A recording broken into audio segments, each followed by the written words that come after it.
Բարև ձեզ հարգելի հայրենակիցներ, ես Մարատ Հակոբյանն եմ Կիևից։ Այսօր Ուկրաինա-Ռուսաստանի լայնածավալ ներխուժման 1432-րդ օրն է, մինչ ռուսական քարոզչությունը փորձում է ինտրիգներ ստեղծել Արաբական Միացյալ Էմիրություններում կայացած բանակցությունների շուրջ, ուկրաինական դրոններն ու հրթիռները պատասխան հարվածներ են հասցնում Ռուսաստանի տարածաշրջաններին, Բելգրադից մինչև Մուրմանսկ հոսանքազրկումներ -20 ցրտի պայմաններում, իմջելոց որոշ ամերիկյան լրատվամիջոցներ նույնպես չափազանց օպտիմիստական են ներկայացնում տեխնիկական հարցերի շուրջ բանակցությունները, որը կայացան 3 եւ 3 չառաջ օրը, եթե հիշում եք, արդեն 20 կետանոց Թրամփի առաջարկներում այդ տեխնիկական բաժինը կապված շփման գծի հետ ծավալուն չէր, հիմա պետք էր, որ զինվորականները լրացնեն անհրաժեշտ ծավալը, բայց գլխավոր հարցերը մնում են չլուծված եւ Պուտինը չի դադարեցնում ոչ պատերազմը, ոչ նոր հարվածները Ուկրաինայի էներգետիկ ոլորտին, այդ իսկ պատճառով Ուկրաինան պատասխանում է ռուսական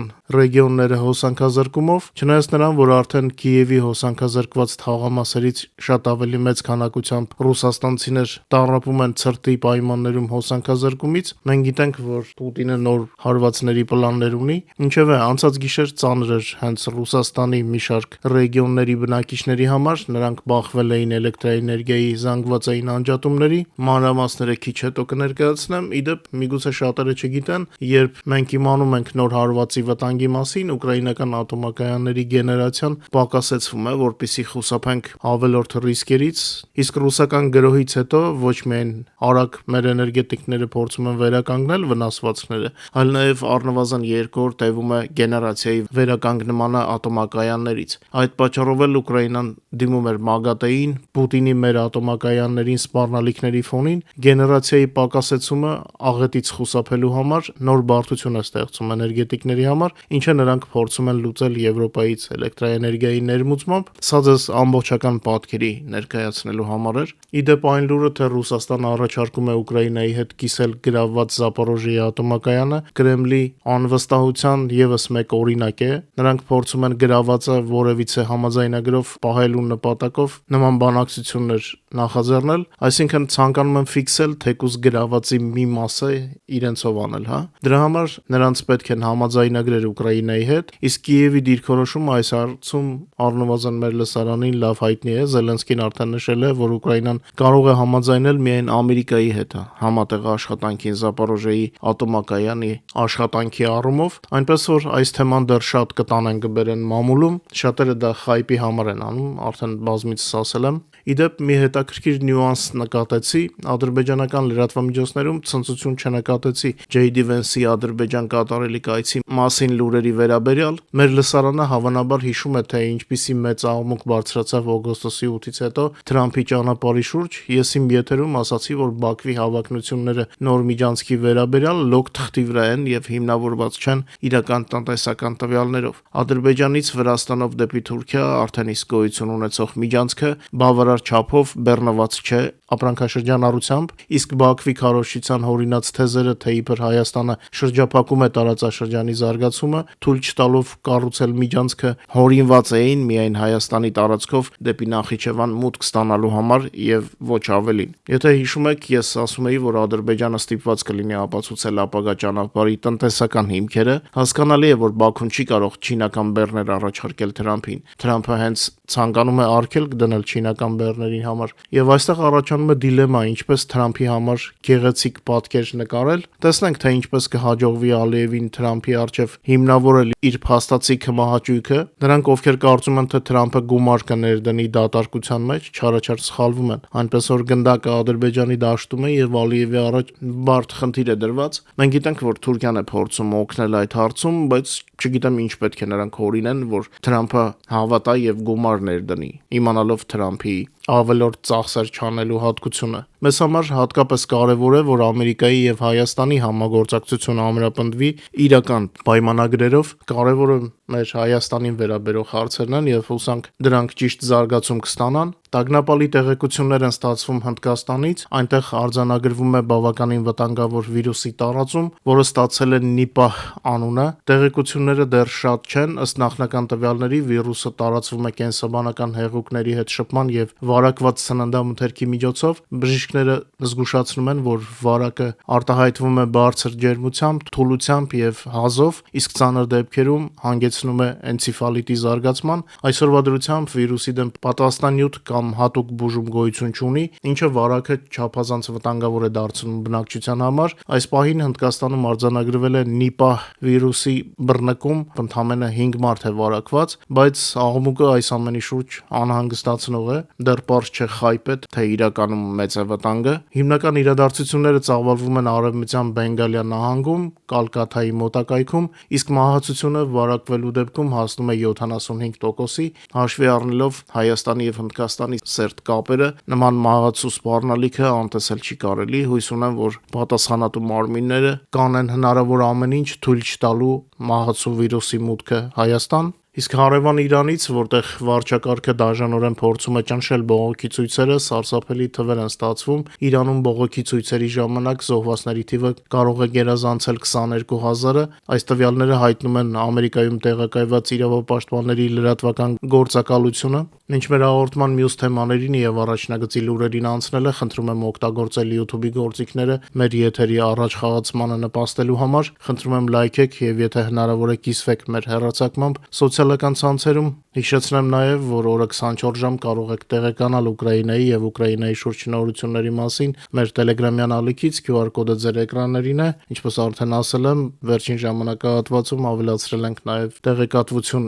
Իրանից։ Մինչ մեր եթերի երկրորդ մասին անցնելը, նաեւ հիշեցնեմ, որ օրերս ձեզ ներկայացրեցի դրամահավաքի մասին տեղեկատվություն՝ ի օգնություն ուկրաինական ստորաբաժանումներից մեկին։ Առիթ ունեցել եմ ասել, որ մեր լսարանից արդեն կան արձագանքողներ, եթե ելի ցանկացողներ կան օգնել ուկրաինական բանակին, բայց բաց են թողել մեր հաղորդագրությունները, որոշեցի երրորդ անգամ կրկնել։ Հաշվի համարը կտեղադրեմ եթերի նկարագրության մեջ, ովքեր չեն գտնի, մեկնաբանություններում խնդրում եմ գրեք, ես կպատասխանեմ եւ այդ կերպ կտեղեկացնեմ հաշվի համարը։ Աբու Դաբիում Ուկրաինայի, Ամերիկայի եւ Ռուսաստանի պատվիրակությունների բանակցություններում առավել մեծ առաջընթաց է գրանցվել ռազմական հարցերի քննարկման փուլում, մինչդեռ տարածքային բլոկի վերաբերյալ պայմանավորվածություններ չկան, դե ինչպես մեր լսարանը լավ գիտի, չէին էլ կարող լինել։ Բանակցությունների առաջին փուլը, որը կայացել է ուրբաթ, կրում էր ավելի շուտ ներածական բնույթ։ Հիմնական աշխատանքը սկսվել է երկրորդ օրը, երբ պատվիրակությունները հավաքվել են ընդլայնված կազմով։ Դրանից հետո որոշում է կայացվել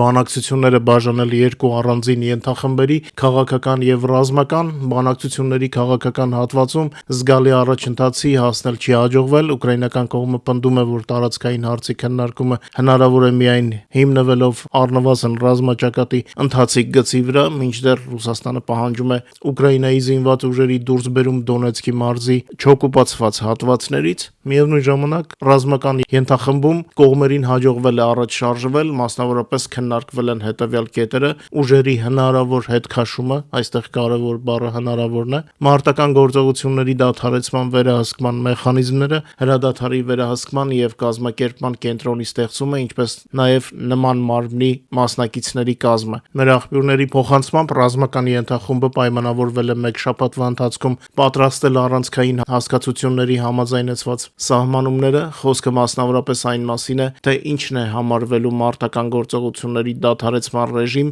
եւ որ գործողությունները կմեկնաբանվեն որպես այդ ռեժիմի խախտում։ Բանակցություններում առանձնահատուկ ուշադրություն է դարձվել միջազգային մոնիտորինգի հարցին։ Ըստ աղբյուրի, ռուսական կողմը հայտարարել է, որ չի ցանկանում մոնիտորինգի մեխանիզմներում տեսնել ՆԱՏՕ-ն եւ ԵԱՀԿ-ն եւ նաեւ Ուկրաինային աջակցող եվրոպական երկրներին, սակայն ռուսները համաձայնել են Ամերիկայի մասնակցությանը ամերիկյան բանակի նախարար Դեն Դրիսկոլի մեկնաբանությունից հետո։ Իդեպ այստեղ ռուսները հույս ունեն, որ Եվրոպան չի համաձայնի նման տարբերակին։ Այս հարցը դեռ իր քննարկումը կունենա եվրոպական կողմի հետ։ Աբու Դաբիի հանդիպման ընթացքում էներգետիկ հրադադարի հարցը չի բարձրացվել, ասեմ, որ յուրաքանչյուր կողմը այս տեխնիկական բանակցությունները օգտագործում է իր նպատակների համար։ Թրամփը հույսը չի կորցնում աշխարհին ցույց տալ, որ վերահսկում է իրավիճակը։ Պուտինը բանակցությունների պատրանք է ստեղծում, քանի որ այլ ելք չունի, նա շփոթված է ռազմաճակատում անհաջողությունների ֆոնին, իսկ Ռուսաստանի էներգետիկ հարվածները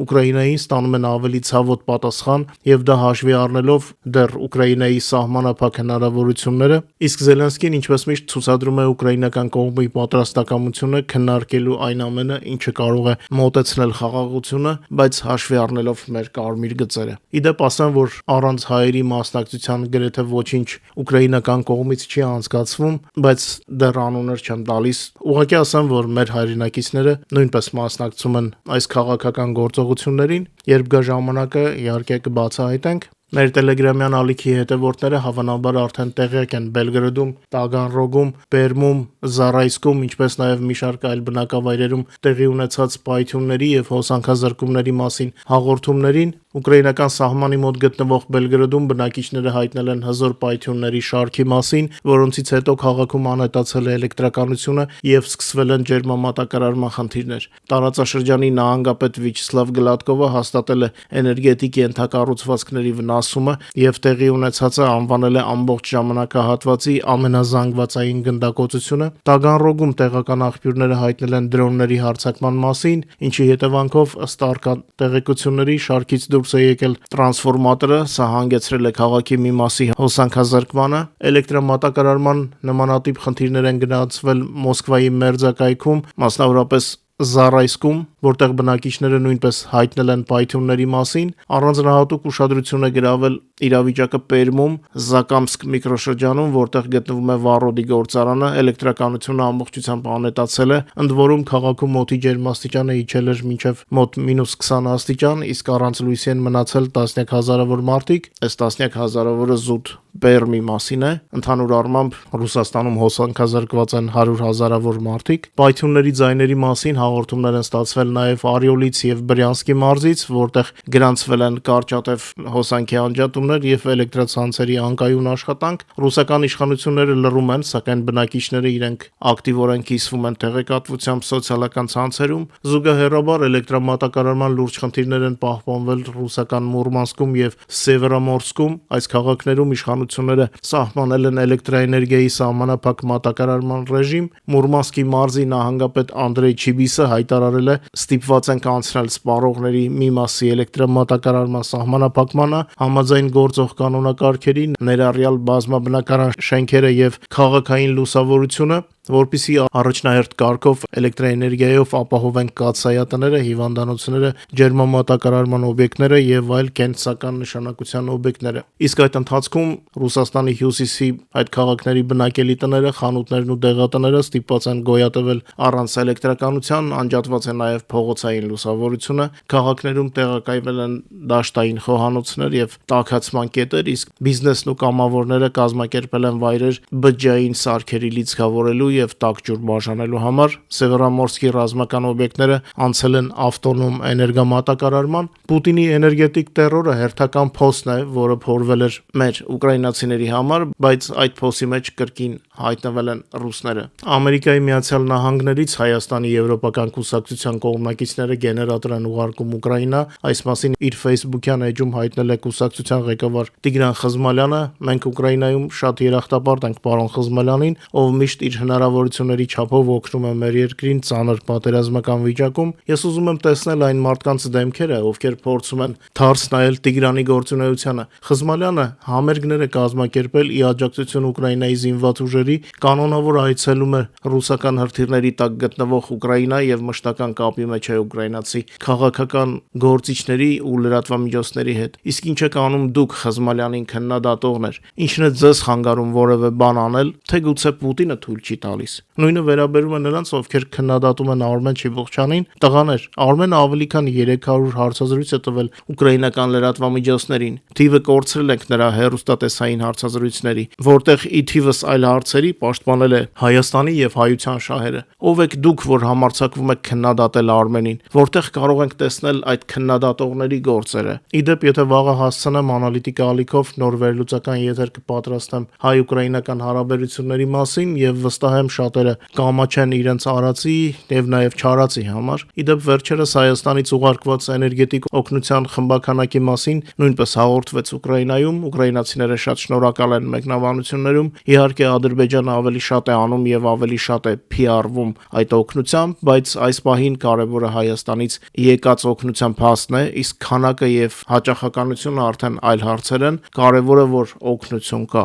Հայաստանը նշվում է օգնություն տրամադրված երկրների ցանկում։ Այստեղ երևի թե պետք է ավելի ակտիվ լինեն Ուկրաինայի դեսպանատան աշխատակիցները Հայաստանում, որպեսզի ավելի մատչելի ներկայացնեն Հայաստանից եկած օգնությունը։ Ինչևէ, փաստը կա, արձանագրեցինք, շնորհակալ ենք, հուսանք կապերը կամրանան։ Ռազմաճակատում անցած օրվա ընթացքում տեղի ունեցել 127 մարտական բախում, Ուկրաինայի զինված ուժերը հարվածել են ռուսական 5 կենտրոնացված դիրքերի, զավթիչները նորից ամենամեծ ակտիվությունը ցուցաբերել են Պոկրովսկի ուղղությամբ 44 գրոհի փորձով, Գուլյայպոլիի ուղղությամբ ռուսները 16 գրոհի փորձ են իրականացրել, Կոնստանտինովկայի ուղղությամբ հակառակորդը գրոհել է 13 անգամ, ինչը բերել է նորից մեծ կորուստների ռուսական բանակի շարքերում։ Ուկրաինայի պաշտպանության ուժերը նախորդ օրվա ընթացքում լիկվիդացրել են եւս 1020 օկուպանտի եւ 1016 միավոր զինտեխնիկա եւ սպառազինություն։ Պատերազմում թշնամու ընդհանուր կորուստները ըստ ուկրաինական գենշտաբի տվյալների կազմում է արդեն